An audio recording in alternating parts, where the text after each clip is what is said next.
बहुत पुरानी बात है। एक शहर में एक साहूकार ने एक नौकर रखा। वह नौकर बड़ा परिश्रमी और ईमानदार था। सुबह सबसे पहले उठता और रात को सबसे पीछे सोता। जो कठिन काम कोई न कर सकता था, उसे वह चुटकियों में कर देता। किसी ने कभी उसके चेहरे पर दुख की एक शिकन तक न देखी थी। वह सदा खुश और मुस्कुराता रहता। उसे नौकरी करते करते 1 साल पूरा हो गया, पर साहूकार ने उसका वेतन नहीं दिया। सोचा कि वेतन पाने पर कहीं नौकरी छोड़कर न चला जाए। नौकर ने भी वेतन नहीं मांगा और पहले की तरह ईमानदारी और मेहनत से नौकरी करता रहा। दूसरा साल भी बीत गया, पर साहूकार ने तब भी उसे कुछ नहीं दिया। इस पर नौकर के मन में कुछ असंतोष तो जरूर पैदा हुआ, पर कहा उसने कुछ नहीं और उसी तरह मेहनत से नौकरी करता रहा।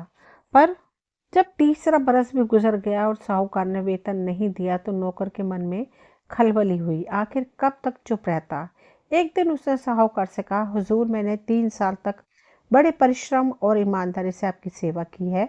इन 3 वर्षों में ना मैंने कभी आपसे वेतन मांगा और ना आपने दिया। अब मैं नौकरी छोड़ना चाहता हूँ, मेरा हिसाब कर दीजिए। साहूकार अव्वल दर्जे का कंजूस था। उसे मालूम था कि नौकर बहुत सीधा साधा है और उसे बड़ी आसानी से बहुत थोड़े पैसे देकर बहकाया जा सकता है। साहूकार ने जेब में हाथ डाला और 1 पैसा प्रति वर्ष के हिसाब से वेतन के रूप में 3 पैसे नौकर के हाथ पर रख दिए और कहा, लो अपना वेतन और मुझे धन्यवाद दो। भोले भाले नौकर ने बिना किसी हिचकिचाहट के तीनों पैसे लेकर जेब में डाल लिए और मन में सोचा, मेरी जेब में मेरी 3 बरस की कमाई है। अब मुझे मेहनत करने की क्या जरूरत है। मैं क्यों तरह तरह के दुख उठाऊं। अब मुझे सब चिंताएं छोड़कर मजे से जिंदगी बितानी चाहिए। जब नौकर उछलता कूदता हुआ जंगल में से गुजर रहा था, तो उसकी भेंट एक बोने से हुई। बोने ने उसे बहुत खुश देखकर पूछा, भाई, तुम इतने खुश क्यों हो। लगता है कि संसार का कोई भी दुख और चिंता तुम्हें नहीं है। मेरे खुश न होने का कोई कारण नहीं है, नौकर ने बोने के प्रश्न के उत्तर में कहा। मैं स्वस्थ हूँ, जवान हूँ और मेरी जेब में मेरी 3 साल की कमाई है। मुझे चिंता और दुख क्यों हो।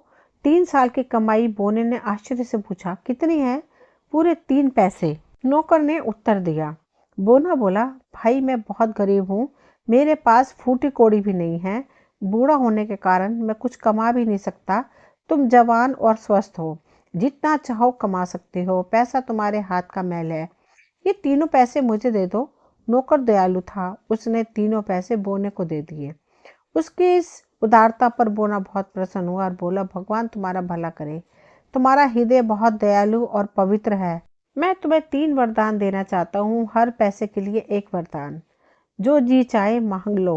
नौकर मन ही मन बहुत खुश हुआ। कुछ देर सोचने के बाद वह बोला, यदि तुम मुझसे खुश हो और तुम में वर देने की शक्ति है, तो मुझे एक ऐसी गुलेल दो जिसका निशाना कभी न चूके। बोने ने नौकर को उसकी मनचाही गुलेल दे दी। अब नौकर ने कहा, दूसरे वरदान में मुझे एक ऐसी सारंगी दो जिसे सुनते ही लोग नाचने लगे। जब सारंगी मिल गई, तो नौकर ने तीसरा वरदान मांगा। तीसरा वरदान मुझे यह दो कि यदि मैं किसी व्यक्ति से कोई प्रार्थना करूं तो वह उसे ठुकराए नहीं। ऐसा ही होगा, बोने ने कहा। और देखते ही देखते वह न जाने कहाँ गायब हो गया। नौकर खुशी खुशी आगे बढ़ा। अभी वह कुछ ही दूर गया होगा कि उसकी भेंट एक व्यक्ति से हुई जो एक पेड़ के नीचे खड़ा था। उसकी शाखा पर एक चिड़िया बैठी चहचहा रही थी। नौकर को देखकर उसने कहा, देखो कितनी प्यारी चिड़िया है। यदि तुम इस चिड़िया को पकड़ दो तो मैं तुम्हें मुंह मांगा पुरस्कार दूंगा। ओह, यह बात है। मैं अभी चिड़िया को नीचे गिरा देता हूँ। और नौकर ने जो ही गुलेल से चिड़िया का निशाना लगाया, चिड़िया जख्मी होकर कांटेदार झाड़ियों में गिर पड़ी। व्यक्ति नौकर से पहले चिड़िया को पकड़ने के लिए पेट के बल जमीन पर लेट गया और रेंगकर झाड़ी में घुस गया। जब वह व्यक्ति झाड़ी के बीच में पहुंचा तो नौकर ने एकाएक सारंगी बजानी शुरू कर दी।